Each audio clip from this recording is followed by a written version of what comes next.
Hey everybody, welcome to one more session about the projects under the key umbrella, which means jBPM, Drools, OptaPlanner, and Kogito. I hope you are all doing well today, and so I hope that you are doing well today, Porcelli. I'm doing great. And today in this session, we have, I'm really excited about today's guest because this is one of the founders of the projects, right? That you just mentioned. And we will hear from him about a lot of interesting topics.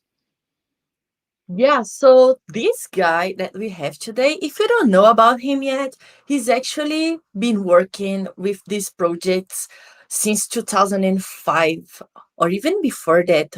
We might want to ask him how did he get started working with it, but today he's the chief architect of all the projects under the Key umbrella. So he's mostly involved on all the decisions targeting the future of these projects, and he has been involved with the decisions that happen also on the past. So I think it's the moment to maybe talk about some questions you might have, and especially about today's topic, which is how did these projects evolve over time to actually become an enterprise grade level of solutions for business automation, and it started all on the open source. How did it get together? How do we organize this stuff internally at Red Hat, and how do we give back to the community? These are all interesting topics, right, Porcelli? Oh yeah, these and many more. I want to know more how to build the communities, the importance of the communication with the community, how we evolve as a group, how we grow or grew from the time. That is also very interesting leadership, open source, and things around what we do. Sure, so let's get him here. Mark Proctor. Hey Proctor, how are you doing today? Hi there, I'm doing great, thank you. Thanks for inviting me. Actually, Great. thanks for accepting our invite to be here today. It's really exciting, and I'm looking forward to all your insights here. So, first thing, I think you should tell us how you got involved, and this is a curiosity I have myself. How did you get involved with open source projects there back at the beginning? Like, how did it all start for you? Sure. So I like to call it sort of the romantic period of open source, because you go back to the early 2000s and it was like the Wild West. It was lots of people doing projects on their own. They were hobby projects, or they were consulting and they were doing projects on the side to improve their business. But it's lots of small individual people, moving mountains. And there was a community at the time called Code House, started by Bob McWhirter. And this was started as a result of Apache. So the Apache Foundation was very structured, very controlled, and people wanted an alternative where project leads, you're part of a community, but the project was yours rather than a committee. And it was a very welcoming community. They had IRC. I don't know if younger people wouldn't even know what IRC is these days, but they had an active live IRC channel, and I used to go there to listen to people, learn from people. I used to work in organizations where there wasn't really anyone for me to learn from. So open source was the way in which I managed to connect with peers who I could learn from. And Bob McWhirter was a great mentor of mine, and he was very welcoming, and he used to be very patient explaining stuff to me. And I do classify him as one of my first mentors. And I'm very much appreciative of what he did with Code House, how he grew that community, and just how nice he was to everyone. I remember I did my first Jira, and he sent me some books as a reward for that. So he put a tremendous effort to something which was a very unique culture at the time. The open source culture is very different now, very corporatist. I mean, how many people are doing things purely because of the love of it now? How many, or not what they're doing, but how many people are creating projects that have an impact for the love of it? And back then, you look at James Strachan, and he was literally doing a project every other week, and every other project he was doing had a big impact. And so, this big community of people all having a high impact with very little effort, which is very different now, because software takes such a tremendous amount. Most software now takes such a tremendous amount of engineering. Not all, but some small projects can have a big impact still, but it's getting less and less. But then there are a truly horrific number of open source projects now to choose from. We're very spoiled. So yeah, it started off with me, looking to connect, looking to learn, looking at projects to get involved in. I contributed to a couple of open source projects, very small contributions. You were a developer back then? Yeah, I've always been a developer. What's this question? What's this question? Yeah, because now you are like an architect. You are not always coding like every day like you used to do before. So that's why I'm asking. I still code loads. I mean, I don't think I could ever be someone who's just a thought leader. So I'll go through periods where I code more and code less, depending if I'm doing more, starting up in a new initiative like we're just doing with the Trusty AI or that stuff. Then my time is more organizational. Right now, my time is more about code. But yeah, I think like many geeks, I literally had a love of computers from the age of 7, which was very strange for back then because none of our parents used computers. They didn't know what they were. Where did this complete total fascination and obsession come from? I don't know. It's not from, I had no one else. It was just there. It was very, very unique. It wasn't borrowed from anyone else. I had no friends, no peers, or anyone who had the same level of obsession. In fact, it was the exact opposite. I'd go to school and we'd have one BBC there for the 150 children, and I would be the one sitting there plugging away with BBC Basic at 7, 8, and 9. And I think it's more 8 actually, probably 8 for the BBC machine. And I was the one plugging in the games and learning how to program. And I'd be ridiculed at school. So it's kind of funny. It's very different now, but I think being a computer enthusiast, you go back to talking in the mid 80s here, was something you would be teased for at school. And I pretty much it's just minor stuff, nothing serious, but yeah, you would be teased a little bit for being the odd one because of your interest in computers and technology. So it's not something that is natural. It is, especially back then, it is not something that is learned. It is not a nurture thing. It is a nature. Some of us have a calling. Can't help it. It's just there. And I think that applies to me and probably many people within open source. You just have a calling and you can't not do it. And I used to say that we were nerds before nerds were cool. Yes. Anyone can be in computers now, and now everyone's like, yeah, look at him. But back then, it was hard work. You were the one that were teased. You were the one that people made fun of. I mean, even now, my friends, who are the same age as me, we're not as young as I was. They'll still tease me now. None of them know anything about computers. They still struggle with anything more than they get into Excel and they have to do a formula in there, and they're ringing me up asking me for help. So it's still that you get over a certain age, and people. The vast majority of people are technophobes or Luddites. Nice. We have a question here that is actually quite interesting. So how did the name, how was the name Drools chosen back then? Because it's a really cool name. Drools was a co-founding effort. I wasn't the sole inventor of this, although I think, so Bob McWhirter came up with the name. I think, in fact, Bob did the version 1.0, which was thrown away. I mean, he had a little comment about it was a linear engine, and it wasn't practical, so they didn't even release it. And so then we got started on version 2, and I think that what the difference is that I brought most of the energy to version 2 and to getting it to a full REATI implementation. So it was a co-founded effort. We had lots of people. Michael Neal at the time. I think there was like. I'm so sorry to everyone who was involved, and I forget most people's names now. It was, 17 years ago. It was early 2000s, but obviously Michael Neal was a huge impact then, and we hired him. We joined JBoss. So 2005, I joined JBoss. We used to use the word federated. We didn't use the word acquired because these are open source communities. JBoss was very strong about keeping those communities with their culture and their identity and separation. So it was kind of like, you get paid to do what you're doing anyway, and they give you huge amounts of autonomy. And then we hired Michael Neal. Interestingly, Bob pretty much, once I started getting more involved, he was more involved from a mentoring aspect, and then once I think we joined JBoss, he went off on a completely different path. And Mark, sorry to interrupt you, but just to our audience that may not have the idea of the timeline, JBoss, when you joined JBoss, it was before Red Hat, right? Yes. So we joined JBoss in 2005, which was a very interesting company at the time. flamboyant, I think, is the word, the nice way I could say about it. It was a very interesting time anyway. And then in 2006, so it was quite quick, we were acquired by Red Hat.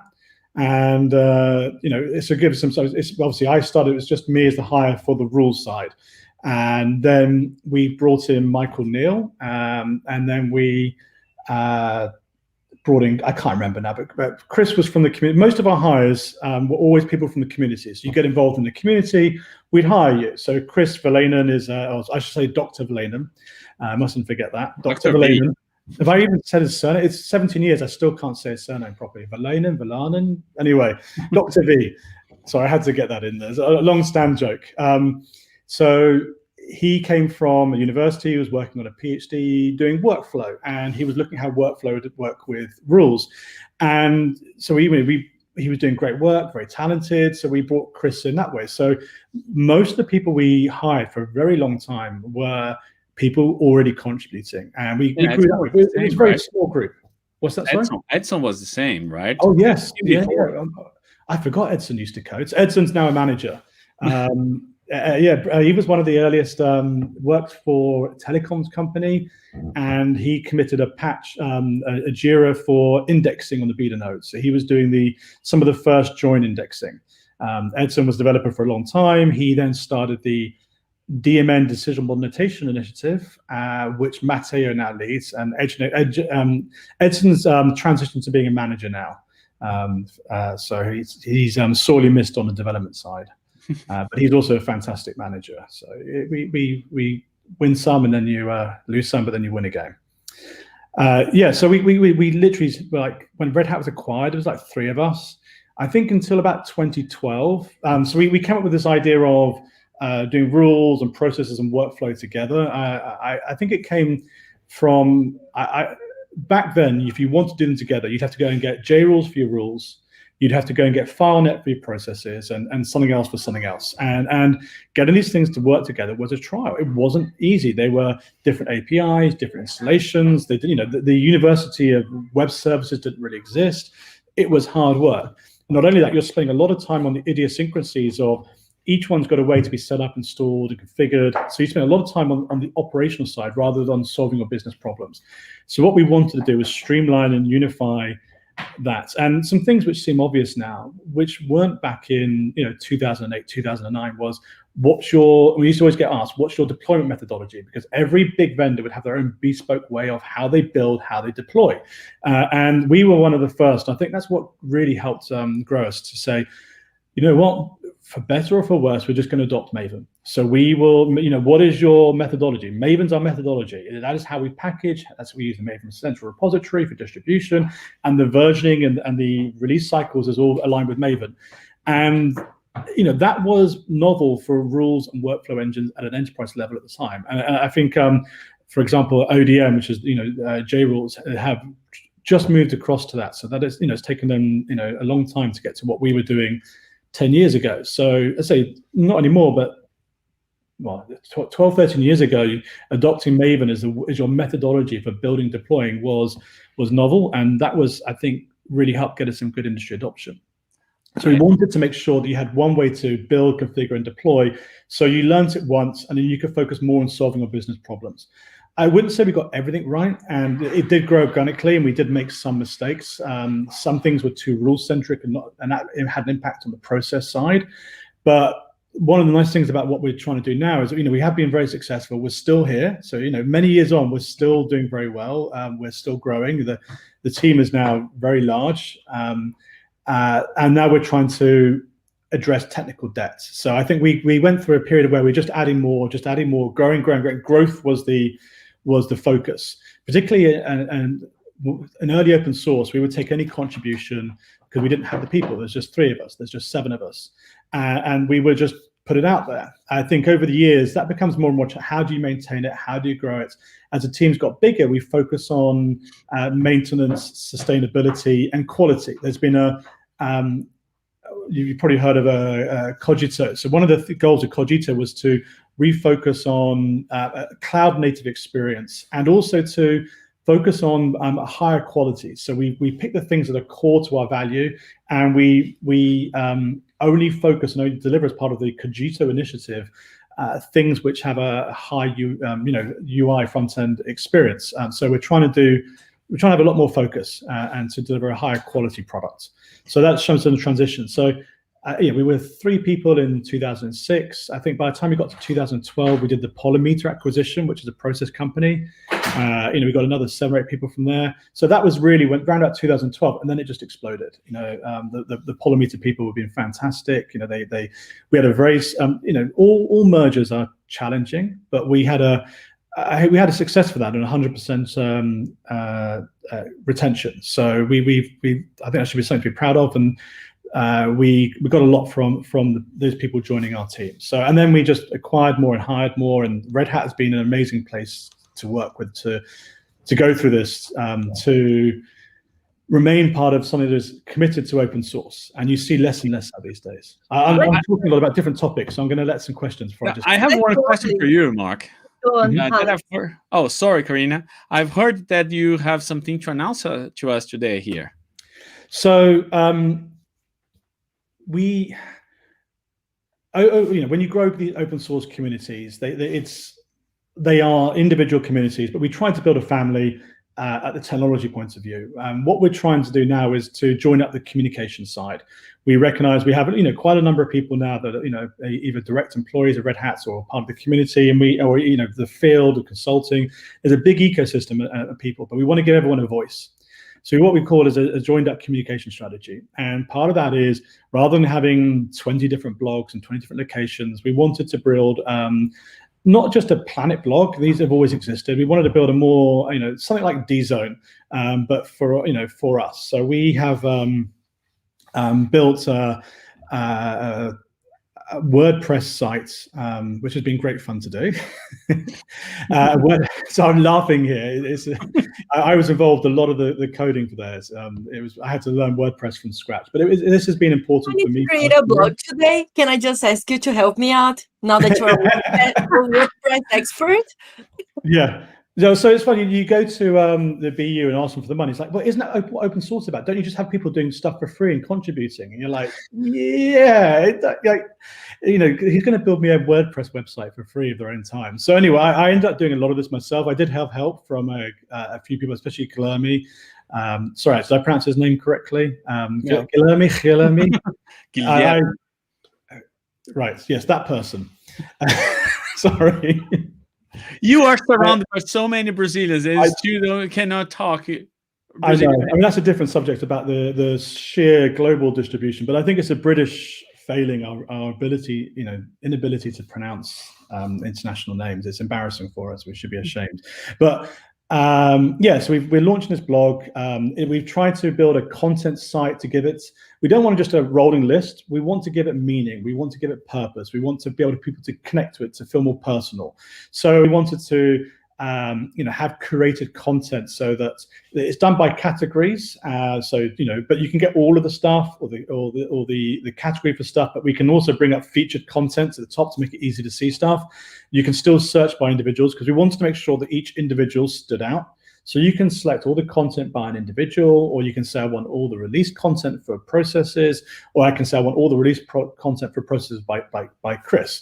So getting that sort of personalized feel while not making it too complicated, because every person wants to be able to stand out. Personal brand is often a great motivator in open source, and understanding that is how you get people to be motivated, how people to contribute. So the blog is not just about bringing everyone together, but making sure that people feel motivated to do so because they're growing their personal brand. So the blog is that we have done is to do that. That's why we need more than a Planet blog. Now, there's still a lot more to do. We have a huge number of requests coming in. So if anyone wants to be involved and hoping to improve our WordPress website, please contact us. So we will continue to improve that. We'll improve, make it easier to find content, making it faster. That is important. So the other initiative we have going on is also redesigning the websites. You go to Drools, you go to the JPM, you go to the OptaPlanner.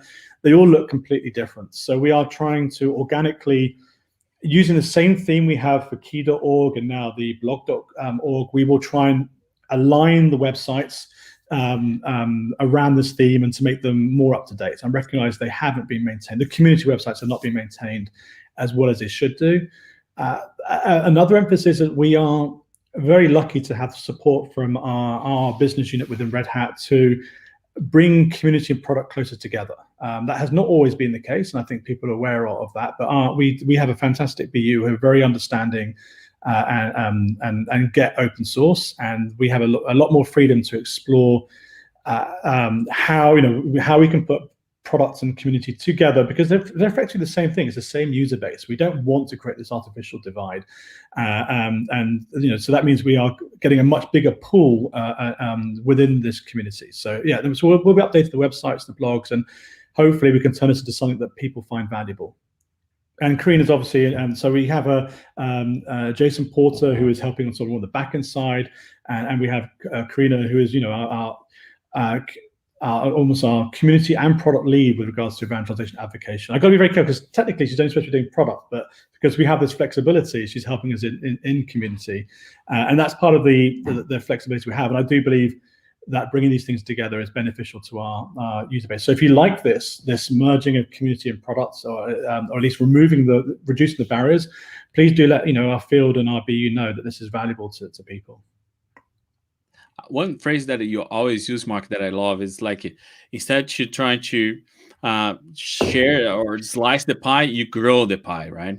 That's the idea. Yeah, being part of Red Hat or JBoss and Red Hat for a number of years, you see the battle between the open source ideals of everyone just contributes, it's all free, and then Red Hat as a company, JBoss initially, Red Hat company has to make money, and you have business people come in that they have to grow that quarter.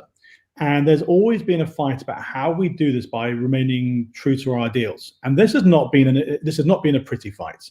As you can imagine, it gets quite heated, and everyone has debates. Now, one of the fantastic things about Red Hat is that everyone has a voice and everyone gets to have a say. I mean, that's also the fantastic thing, but it's also the curse, because it can get very heated. But you cannot say working Red Hat you don't have a voice, you can't get to speak up, and that someone's not listening. And that's not true of many companies. Even now, we're part of IBM, and the company is huge. And I think we have main lists where junior associates just to join, if they're passionate about something, they can speak up and have a voice and get listened to. So in that environment, everyone, whoever sounds authoritative or speaks up, has a position. So when we're talking about open source cultures and making money and the things we do and don't do, you get a lot of stakeholders involved, and that's a lot of opinions, and that can be quite challenging. So what has stood out, though, is that although at times some crazy proposals have been put forward, these are just internal discussions, I won't go over them, but I think we've been very lucky that the leaders of Red Hat and of middleware as well, Mark Little, for example, at middleware, have really backed open source, communities and open source. And with different leadership, it could have been very different. So we've been very lucky to have fantastic leadership that have allowed this bottom-up culture, allowed people to have a voice, and they've listened, and they've continued to make sure that communities and open source and ground up, bottom up is a driving factor. And I think what's nice about this is that we can turn around and say now that was the right decision. But if you go back 10 years ago, I think when things were really tough, 2010, 2011, 2012, it could have gone very differently. And I think it's because of the leadership of Mark Little, of Paul Cormier, that we've managed to stay true to our open source. And more importantly, we've shown that it does work, that we can make money being a wholly open source company. But more than that, I think you look at the culture of our group, we can be profitable with a liberal licensed software. So we're all Apache licensed. We are, this was important for me about growing the pie. So Wait, I've always maintained to talk about the licenses before you get to that point, because there we can dive into lots I was of going to talk about growing the pie. I wasn't getting into licenses yet. I'll get to licenses in a second. There's a long answer to talk about growing the pie. So the culture I've always had within my group is I want to grow the pie. I want to grow the size. I don't want to grow the slice. And that is what we've, being part of a liberal licensed environment as well, which was not always true. These are things we have grown. We've proven those things right, but with the support of, with great great leaderships. Okay. Awesome. No, yeah, it makes total sense. And you've talked a little bit about how we get this freedom from within the company, but there's also something that I like a lot, which is the fact that we have our Jira open. So everyone can actually see what is coming on the projects and actually comment there or even open new issues. So how hard is it to manage these things? Like, because we have community requests and we have product requests that comes from customers that who pays for the subscription on Red Hat. Yeah. And engineering and product managers have to deal with this.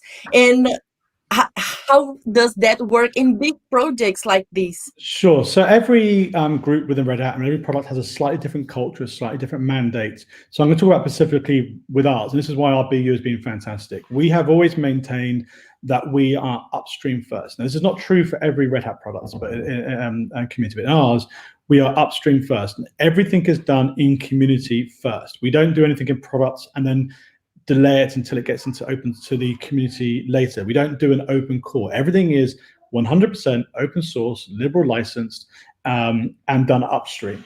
So not only that, we try to remove the barriers between who is a Red Hat employee and who is not. So if you are someone that wants to get involved, we have the Zulip chat room. So we used to be an IRC, and I think the problem is that the newer generations don't know what that is, and we've moved to these web-based tools, and Zulip is one we're on now. I'm sure Alex can provide the links. So anyone can get onto Zulip, and once you're there, you're in our meeting rooms. You're in where we do all our discussions. The bulk of my team is remote.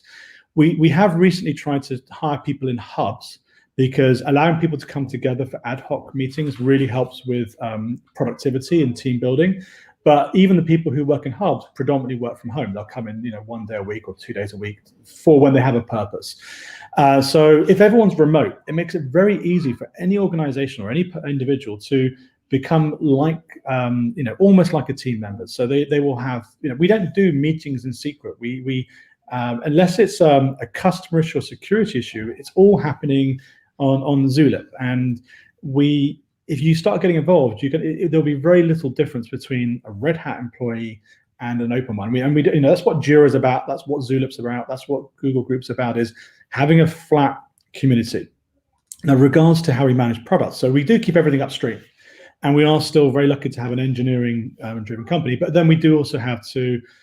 This is where the product and the value comes in. So obviously, paying customers get to have an impact on our roadmap. They get to prioritize certain aspects. So PM will come with us with the requirements from our paying customers to make sure that what customer are asking for are set as priorities. We agree those priorities with PM, and then they get fit back into our community roadmap.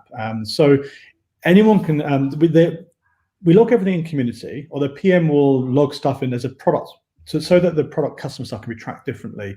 That is there, but even then, the work is then put into the community. So we don't have hidden work in products. It will still result in a community Jira. They're just linked so that the stuff for customers can be tracked, because those are commitments. And then it's just managed like everything else. And say, someone from the community puts that in there. It does require either an engineer or a product manager to pick it up and champion it, but it all goes into the community Jiras, and it's all triaged and scheduled as part of the internal scrums that we have. And yeah, it mostly works pretty well. So we do try and, although paying customers, set help promote roadmaps as much as possible. If someone's getting involved and contributing their time, we will prioritize that. And in fact, we will mentor people and help people and talk through people, through Zulip, anyone who wants to get involved. So we try and keep everything upstream. We try and keep it flat, and we have a very understanding BU that gets open source. So we make it work while making sure we give value to paying customers. Mark, we've been talking about community. One aspect of community is the users. The other aspect is also the contributors. How the contributors has happening over time in the KIE brand, the umbrella things, and how these also is related to the advances of our offers. So can you rephrase the question, Alex? How is being our community contributors and versus the users, and that this community has? Sure. Okay, I understand. So it comes and goes.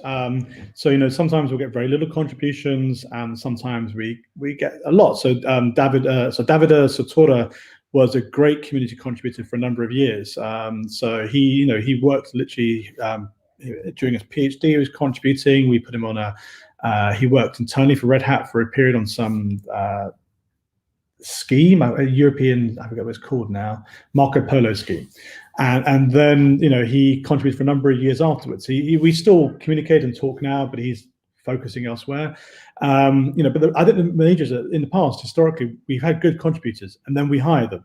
So if you keep hiring community contributors, your number of people volunteering to contribute go down. But it comes and goes in waves. I would say the biggest value of open source, particularly once you get larger, is the community validation. The growing things in community is a great way to stay healthy, to lower barrier to adoption. But you also get a number of people trying it.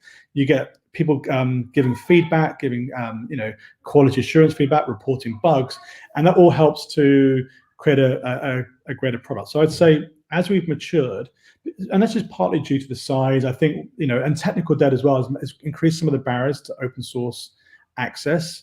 But we've always got the benefits of feedback and opinions from people. So it allows us to stay fairly close to what people want, and that has a big impact on the direction that we're doing. So yeah, I'd say contribution goes up and down, probably in part because as soon as we get someone that's good, we tend to hire them. Yeah, that's true. That's my case. Yes. I hope that I'm good enough.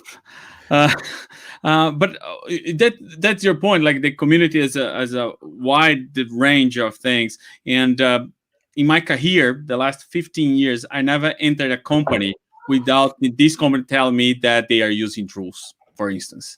That's the size of this community these days. Yeah. I mean, it's being this old, not me, of course, I'm still young, but the projects, the technology, the technology being old, and 15 years in any project is a long time. And we have continued to add a lot of new features, but we do recognize that with us has come a lot of technical debt, a lot of baggage. And I think one of the big drives right now is to renew ourselves so we can try and get another 15 years there. So we're going through a lot of code cleanups and refactorings, and that hopefully will enable us to re-engage the community on a whole new level. So yeah, it comes and goes in waves, but yeah, this age does come with a lot of technical debt, which is a lot of baggage, which does slow you down. It does reduce the barriers to, increases the barriers to community contribution, but we're very aware, and this is quite a big focus for us. I think that's why you can see the blog, why we're doing the websites. We've done a lot of just keep adding new features, but now it's about consolidating and growing the community and refocusing on the community and trying to re-energize the community there. It's a slow burn effort, but it is something we continue to focus on. Yeah, I think this makes a lot of sense. And one other question that I have is about the innovation on the products, because you've been around for a long time and you've seen the transition, for example, from on-premise traditional environments to the hybrid clouds and cloud-native architectures. But you have also seen in parallel the evolution of the business automation standards, how we can best deliver this. So how do you keep the pace to actually see what is going on and see how we can best address this? Like, well, this is how does this happen? Sure. This is both a blessing and a curse, and I think the problem is we have things shift so much. Some of it's to do to dynamic markets, some of it's to do with customers, and what we often find is before we start an initiative, there's a problem, whether it's addressing technology or UI or customer, and we get started on that, and before we finish it, they pivot and there's another one. Sometimes I'll have two in parallel, but I say, and you get no more people, and this makes it it's quite a you have to work hard and you have to be passionate to do this. And I think a lot of it comes down to it's It's not an easy world. Things are always changing. But if you have passion, if you care about this stuff, you find a way. And I'm very lucky that as I say, I have a great, we've got really good senior management, and then I think we've managed to build up a good team. Our retention ratio, I think, of our senior people is really very, very high. And we have people that care. The job has a meaning, it has a purpose. And I think if ever you look into what makes a company successful, people need to find meaning, people need to find mastery, people need to find purpose. And that's something that's important to me. And I think not everyone, but there are many people within our group who have managed to find that. And that allows you to deal with whatever challenges throw at you. If you have, no amount of process, no amount of procedure can come close to passion, can come close to people that care. If you get a team that cares about what they're doing, that has a purpose, that has a personal stake in things, they will outcompete anything that is process orientated. Don't be process orientated, be purpose orientated. And that is something I truly believe in. I think that is really important. We don't always succeed, but I think there's enough people, particularly on the senior people in our group, that have that purpose, have that meaning, that care, and that get something personal out of this. And that allows you to deal with whatever life throws at you. Because if you're always passionate, you never stop learning. There's a hunger, and we hire people like Alex and myself and Chris and people who love this. It's a calling. So it means they're always trying to find out new stuff. They're always trying to learn. So we are never getting behind. So that passion really helps. And after that, a lot of it's just trial and error. Never be afraid to fail. Sometimes projects, particularly in IT, everyone's very critical, and people like to put you down, and they like to pick on all the bad decisions you made. And it's so easy to look over someone's 15-year history or 5-year history, 10-year history, and just say, oh, they did this and that was wrong, and they did this and that was wrong. And I think overall, if you can win more than you're losing, you're making progress. And then it's about learning about where you win and consolidating that. But you should never be afraid to lose, never be afraid to acknowledge your mistakes, learn from those, strengthen them, and just keep moving forward. I think too often we look badly on people that make, the decisions are not optimal. I think not wrong decisions, but it's about how optimal was that decision or how less optimal. And we shouldn't be afraid to make those. And it's just, the question is whether you consolidate and learn and renew and push forward. And I think that's something else we're very good at our team is, yes, lots of suboptimal stuff because we've grown organically. Each decision is predicated on a decision before, predicated on a decision before. It's very easy as an armchair person at the end to say, oh, well, why didn't you just all write it and React to begin with? Well, React didn't exist 12 years ago, it's like, anyway, I don't want to get too much of those types of discussions, but, we have always adapted, we've always changed, and we've always reflected, and we've not been afraid to make mistakes. By these comments on challenging personal passion, all this, one question that I will hook on this is, now we are living at challenging times for everyone in the world. So we are living the pandemic. How is this affecting the engineering, the work, the product, and the company? Could you tell a little bit about this? Sure. Again, having worked at Red Hat through my wife, she works for an airport and was made redundant. And I've seen other friends who have businesses and struggling. So you can see the hardships and you can see the reality of COVID, the impact, the real challenge, the negative impact it can have on people. And I've really appreciated working at Red Hat. I've had a management that have been fantastic. The company as a whole has been really understanding. HR are doing everything they can. So people management, talent management. I think the names change, and they've done everything they can really to try and make sure we're accommodating, give people time. I don't think you could work at a better place during COVID to have a company that's supporting you, from top to bottom, from every branch. I think in our group, we are particularly set up because, well, not our group, but Red Hat, but in general, everyone was working remotely to begin with. And we had a few people that went into the office and a few people that were located in a hub, but even then, most people could work from home or were used to working from home. And this is the thing, if you have a load of people that work in the office and one person that works from home, that person who works from home feels isolated and separate and never fully connects. If you have everyone work remote, doesn't work. Yeah, but if most of you people are remote, then you're getting onto Zoom calls together. You're doing your chat things together. The Zulip chat, so people are used to it. So we're always, all our meetings, our scrums, our plannings, we're used to doing it remote. So we were reasonably well set up. Now, but what you do have to accommodate for is the additional stress people have. Like, homeschooling has been fantastic for me. I really loved it, having my 5-year-old at home every day, and then it was obviously early time my 3-year-old. So again, Red Hat has been very accommodating to make sure people understand that we focus on our health first, and they've been really good at pushing that. So we're in a good position because of remote working, remote team. We already had the culture in place. We had a good company. So we've been very lucky to weather that with minimal disruption. So I really appreciate and want to say thank you to everyone at Red Hat for supporting us and making this possible during this time. Proctor, and there's one thing, like the team is distributed across the globe, and there is absolutely no time zone that can get everyone together. So we have people in Japan, and we have people in Brazil, and Australia, and like London. How can we make that work? Well, no one needs more than 4 hours sleep, right?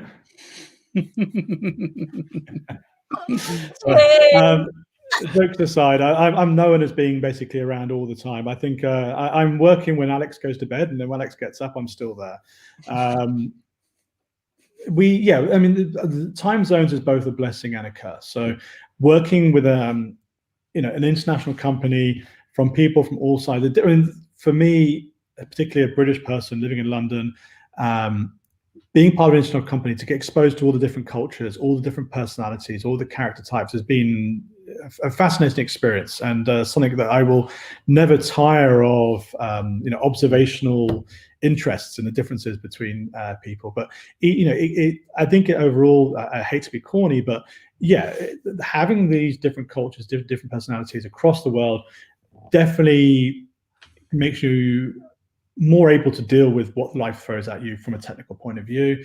The time zones, time zones are never perfect, but on the other hand, when you have customer escalations and calls, we typically have someone around at some time that can help. So yes, it does help. Because Red Hat works remotely, we just give people flexible time. So if someone's in Australia, they typically are going to be attending scrums till UK time 1 o'clock. So they will work late in their evening. And I think that's just a reality that we tend to focus around. EU as the time zone where we all overlap.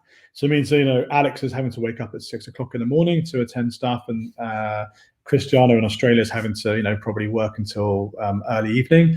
But with that comes a lot of flexible time with how you work. No one at Red Hat is checking your hours. No one's checking when you're working. And as it should be, it's about your output. It's about your deliverables. No one ever does timesheets. No one, on the engineering side, or does how much time have you put in. It's always about what your commitments are and what you deliver. And that is the way it should be, and it's very liberating. Very nice. That's a curiosity actually from people that are curious about open source, but don't actually have the opportunity to work in big companies. So thanks for the income, and thanks for sharing that you also don't sleep, that you're always around. Yeah, that's like wow. But like, okay, some other question I have. People are always worried about licensing on the open source project. So how does it work for the projects that you've been working with? What does these licenses allow people to do? And how does it impact the final products? So this is a complex topic. Red Hat is a multicultural organization, and everyone will have different opinions, and we don't all agree.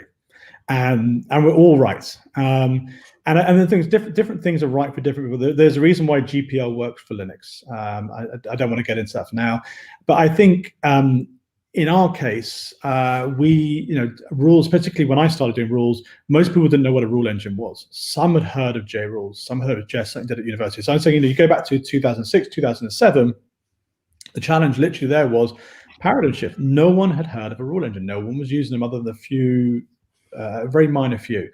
So at that point, we really had to grow the pie.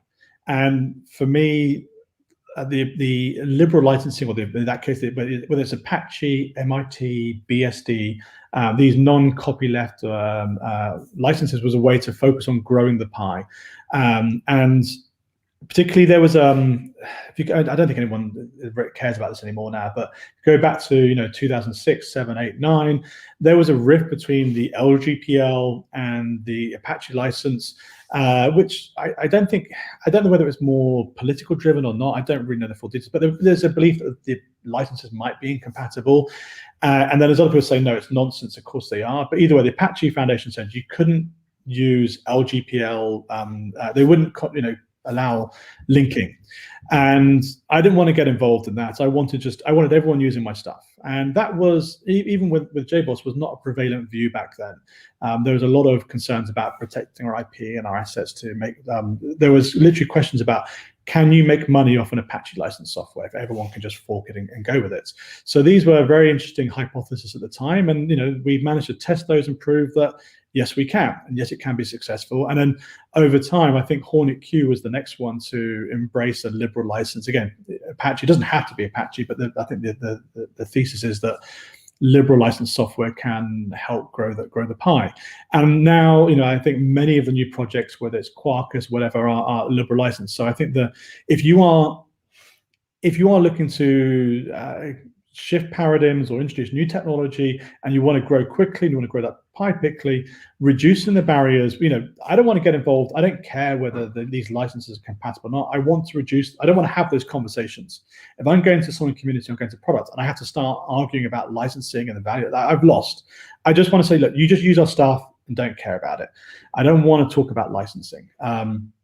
So that wasn't me. It wasn't about which license was better for worse. I just wanted to pick the license, which meant I didn't have to talk about it.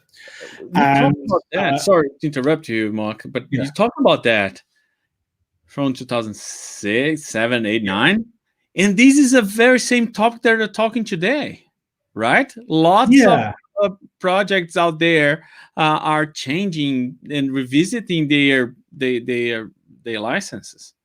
Yeah, I mean the push towards liberal license stuff has really has grown. I think people see it if you want to grow, but if you're Linux and you're already entrenched and you need a level playing field, you can understand why the GPL is more popular there.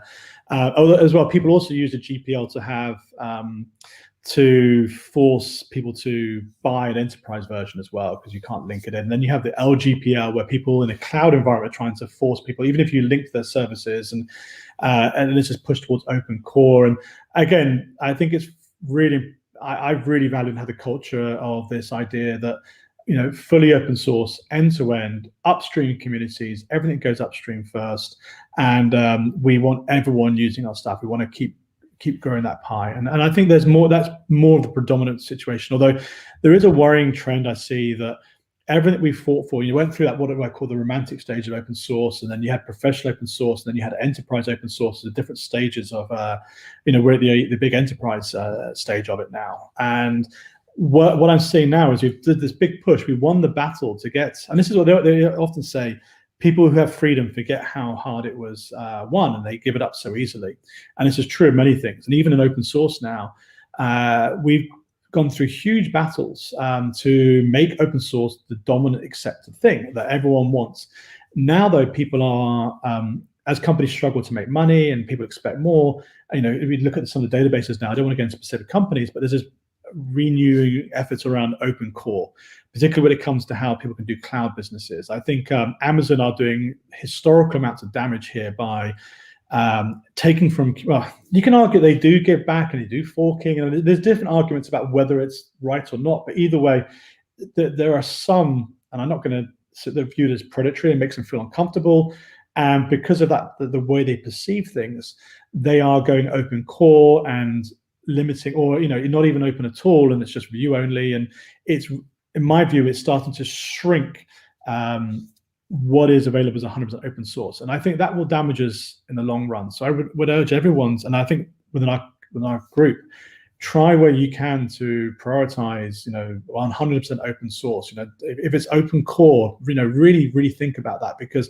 it might help you now, but especially if you're a big organization, long term it can only damage you.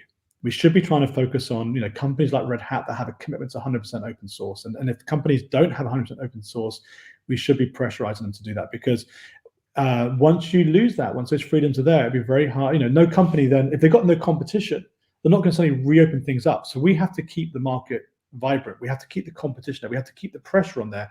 We have to make sure that open source is a competitive advantage, and that someone who doesn't have open source is going to lose customers. And if everyone has open core and they have no competitor that's fully 100% open source, then no one's going to feel the pressure to do that. And then it will just be about how much more can they keep tweaking to make it less open source to make money. So I think we all need to be vigilant. These hard-won freedoms we have could be easily lost. And one more adding to that is we cannot disconnect open source and cloud. And open hybrid cloud is everything is around open source. The foundation of open hybrid cloud is open source, and that's where we are. Mark, I have one last question. What is your current research area that you are more interested into? So it goes in swings and roundabouts. Sometimes I end up doing what is needed to just get things going. It's funny. I'm sometimes the most senior person doing the most junior jobs, because I go to all the engineering managers. As a chief architect, I set direction. I help set priorities. No one reports to me, so I have to go to the engineering managers and beg them to try and get someone on something. And I end up doing some of the just jobs that have to get done. But I've managed to refocus around more R&D again. And right now, I have an interest in sort of, obviously rules is always my favorites, but trying to remodernize the architecture there. So, been working on defining a new rule language spec. So we're doing it spec first, not implementation first. So I have a draft of that, which I hope to make public soon. So it's a completely new rule language that is very, very different to anything done in the past. It's a personal passion of mine. We're re-looking at the paradigm of rule engines. They haven't changed since the 1980s. This idea of a monolithic working engine and monolithic knowledge base. How can we break that up? How can we make it more modern? How can we make these things more composable? What can we do things to change there?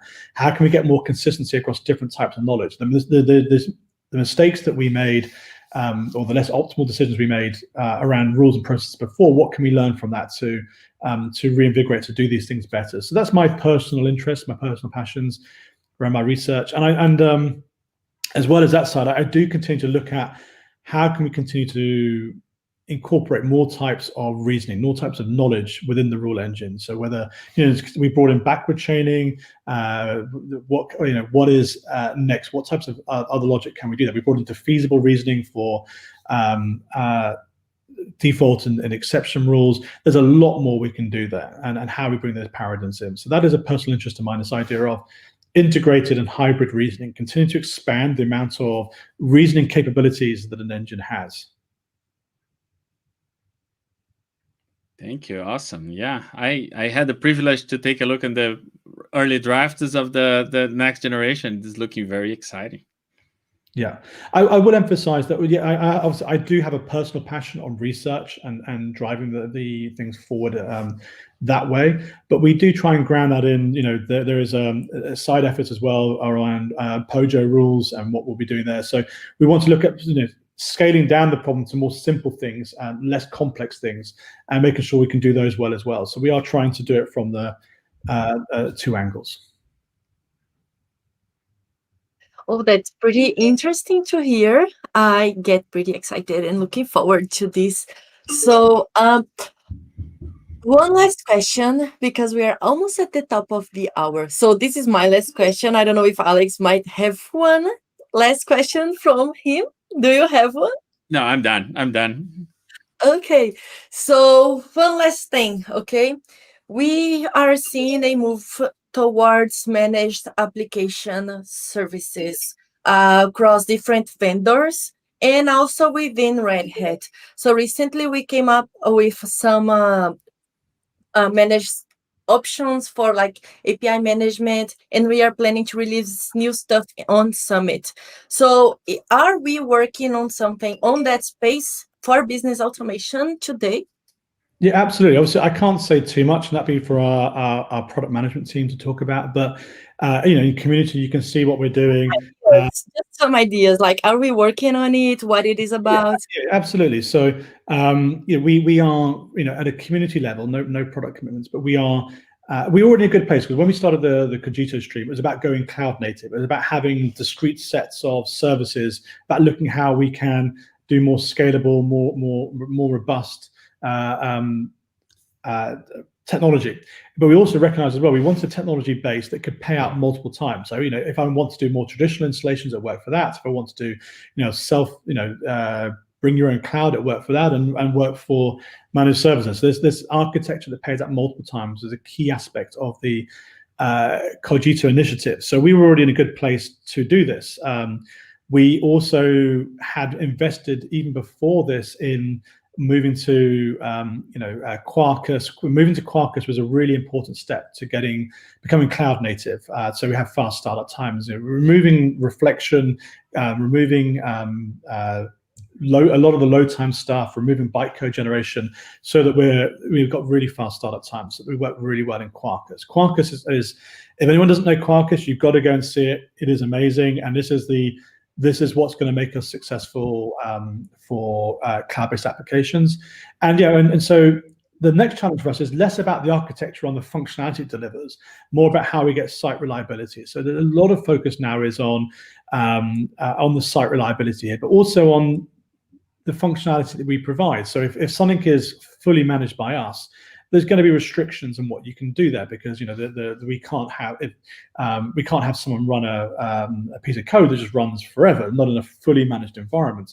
So I will be looking at the ranges of fully managed to what we call a Red Hat add-on to completely do it yourself. And that's the advantage of the Kogito framework, is that we have the option to explore these things. So we are looking at we're also investing in WG serverless as well. And BPMN. So we have a number of community efforts for all of our things about trying to look at that as a managed service, looking at site reliability. And I do hope we'll have something to say publicly about it. I mean, obviously it's all in open source. You can see what we're doing, but it's roadmaps and stuff at some point. But yeah, absolutely, this is the highest priority for us.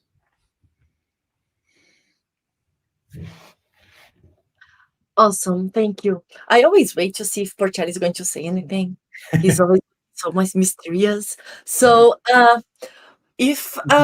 what would be your, I know that what are your last words are not the right way to say this, but what are your last words for these people who are watching you? Can they reach out to the community to talk more about this? Or can they even just ask how they can get their projects using our projects? Everyone just get onto Zulip. It's anyone who, it's meritocracy. Just get on Zulip, speak. We're all there. There's no barriers to any of us who want to speak. So just get on there. But I mean, while I am here, I do want to say we have a large team now, and I want to thank everyone who's played their part. We wouldn't be here. So I've started to appreciate over the years is the team that we built, and I really don't take it for granted. So thank you everyone who's helped us get us here. And that's not just the engineering team. That's that's the people like Karina, our BU. We have a lot of very dedicated people that have made this this passion of mine become a reality. Perfect. So thank you for your time today, Proctor. It was really good to hear how a little bit about the story and a little bit about what's coming. It was really productive for us. Sorry if I'm a bit rambling. It's just I've just had free flow of thoughts of 15 years of rubbish in my head. Well, more than 17 years of 18 years of rubbish in my head. That's great. Well, it was fantastic. Thank you very much again, Mark. And it's not absolutely true. I report to you nowadays. Yeah, I'm an engineer manager. That's a topic for a different call. I have 2 reports. That's only because Alex and Chris report to me because no one else would manage them. They were unmanageable. So it was like a last resort, or who knows what would happen. Yeah, thank you very much again, Mark, to come here. I think it was very helpful for our community to hear from you, the beginning, the history, and everything that you are looking into today. It was very helpful. It's a pleasure. Perfect. Have a great day, Proctor. Bye-bye. So, everyone, thank you for your participation here today, and I'm looking forward to seeing you on the next KieLive session. Bye-bye. Yeah. And please don't forget to subscribe and like these videos. Get used to seeing you doing that for Jenny. Bye bye, everyone. See you. Bye bye.